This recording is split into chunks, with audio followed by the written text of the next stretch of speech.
su-aashii ugu horreysay aan weydiiyey Rebecca Johansson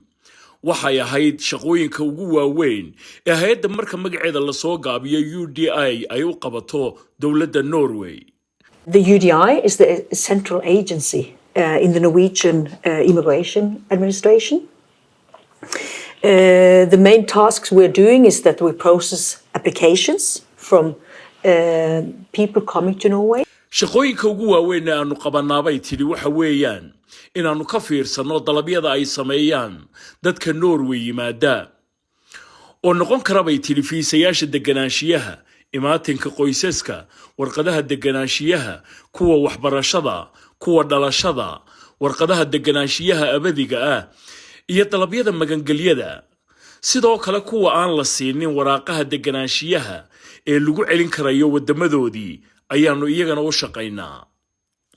su'aal kale oo aan weydiiyay ayaa waxay ahayd in dib u celintaasi ay tahay mid dadku si iskooda ay u doortaan iyo inay tahay mid lagu khasbo marka dalabkooda ugu dambeeya ee magagalyada loo diido waxaanay ku jawaabtay oo ay tidhi We have the preferred no option when a person has gotten a denial of their application for asylum. They are entitled to apply for an assisted return program. marka qofka loo diido dalabka magangelyada waxa ay xaq u leeyihiin bay tiri in laga caawiyo amaba qayb ay ka noqdaan barnaamijka celinta waxaana looga fadhiyaa bay tiri in wadanka ay ka baxaan laakiin Norway waxa ay door bidaysaa bay tiri in dadku si iskooda ay taasi u doortaan oo ay noqdaan waxaan weydiiyey muddada ay qaadato barnaamijkaasi dib u celintu waxaana ay ku jawaabtay oo ay tiri It depends very much on the individual because for us, for administration, it shouldn't take very much time. waxa ay hadba ku xidhan tahay shakhsiga annagu maamul ahaan waxaanu jecelahay bay tiri inaanay waqti badan ugu qaadanin haddii qofku uu rabo markaasi inuu laabto sharcigiisiina uu haysto oo socdaal uu geli karayo waxa ay qaadataa bay tiri 2 toddobaad oo keliya amaba 4 toddobaad su'aal kale aan weydiiyey ayaa waxay ahayd nooca caawimada ah ee ay heli karayaan dadka markaasi doorta in si iskooda ay isaga laabtaan Yes, he applies for assisted return, as we say, and then we are going to see how we can help the person. Very often, we find flight tickets for him. We go in dialogue. When is he going to leave? How is it going to be? And then we also go into if he's entitled to have a reintegration program, not only cash, but also a reintegration program. waxa ay dalbadaan bay tiri caawimada laabashada dabadeedna waxaanu ka fiirsanaa sidii loo caawin karo waxaanu u iibinaa bay tiri tigidhka diyaaradda waxaanu kala hadalnaa goorta uu baxayo iyo inuu xaq u leeyahay barnaamijka dib u dejinta kaasi oo aan ahayn bay tiri lacag aanu siino laakiin se barnaamijkii uu bulshada kula noolaan lahaa marka uu dib u laabto waxaa jira hay'adaha kale sida ururka socdaalka caalamiga ah ee marka magacooda la soo gaabiyo IOM iyo golaha qaxootiga ee dalka Denmark DRC hay'adahaasi ayaa si toos ah ula xidhiidha bay tiri qofka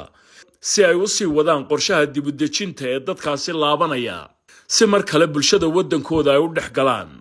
su'aal kale oo aan weydiiyey ayaa waxay ahayd doorka ururka socdaalka caalamiga ah ee IOM amaba golaha qaxootiga Denmark ee DRC ee barnaamijka caawinta dadka noqonaya waxaanay ku jawaabtay They are our service providers. So when a person has or we have granted him his application that he can go back with assistance, we say that then he's labadaasi hay'adood waxa ay yihiin bay tiri adeeg bixiyayaasha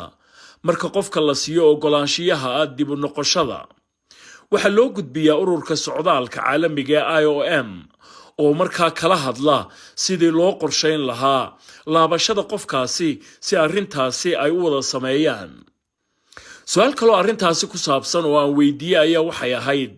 in faahfaahin ay iga siiso noocyada ay yihiin caawimada dadka la siiyo marka ay ku laabtaan wadamadoodii waxaana ay ku jawaabtay oo ay tidhi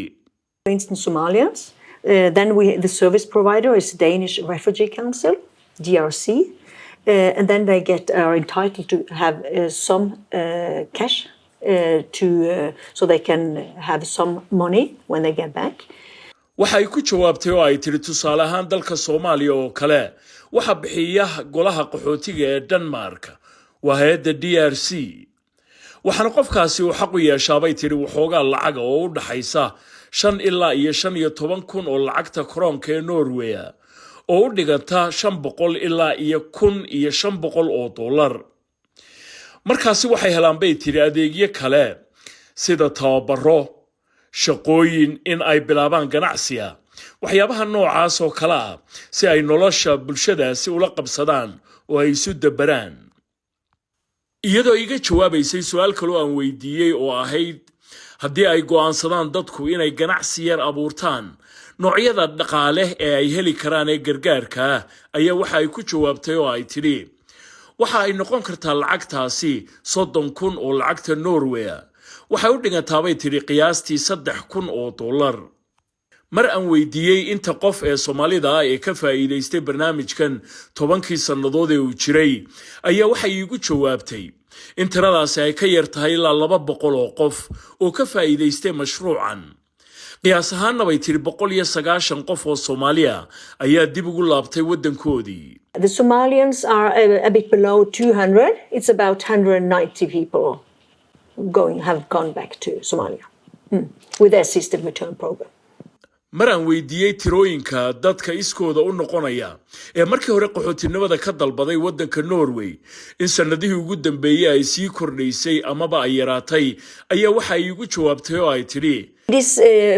when it comes to Somalians it is decreasing. xagga Soomaalida hoos bay tirooyinkaasi u dhaceen markii aan weydiiyay sababtana waxa ay igu jawaabtay oo ay tiri Soomaali tiro badan ayaa magangelyo laga siiyay wadanka Norway heerka aqoonsiguna uu badan yahay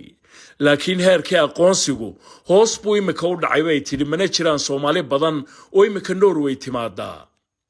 haddii baan weydiiyay qofka dalabkiisa magangelyo doonka la diido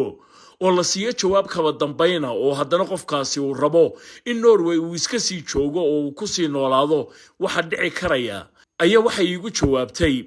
It is a quite hard situation for the person because many of their rights have been taken away. So, for instance, it's very hard for them they cannot work anymore. They cannot go to school. They can continue to stay in a reception center that they are entitled to do. But it's very hard to have a future or to create a family or continuation in their life. xaalad aad u adag bay tiri in qofkaasi uu ku noolaado wadanka Norway maxaa yeelay xuquuqo fara badan oo ay lahaayeen ayaa meesha ka baxaya oo ay waayayaan tusaale ahaan ma shaqaysan karaan wax ma baran karaan way sii joogi karaan xiriyihii qaxootiga oo ay xaq u leeyihiin laakiinse way ku adkaanaysaa inay mustaqbal samaystaan waxaan weydiiyay haddii qoysku ay go'aansadaan inay laabtaan oo madaxa qoysku uu taasi go'aamiyo caawimada ay heli karaan ma mid shakhsiyaba mise waa mid qoyska oo dhan saameynaysa ayaa waxa ay sheegtay caawimada ay helayaan marka ay dadku qoys yihiin inay tahay mid shakhsiya laakiin haddii carruur ay joogto waxay xaq u yeelanayaan lacaga dheeraada taasoo kale aad baan uga warwarnaabay tiri oo aanu u danaynaa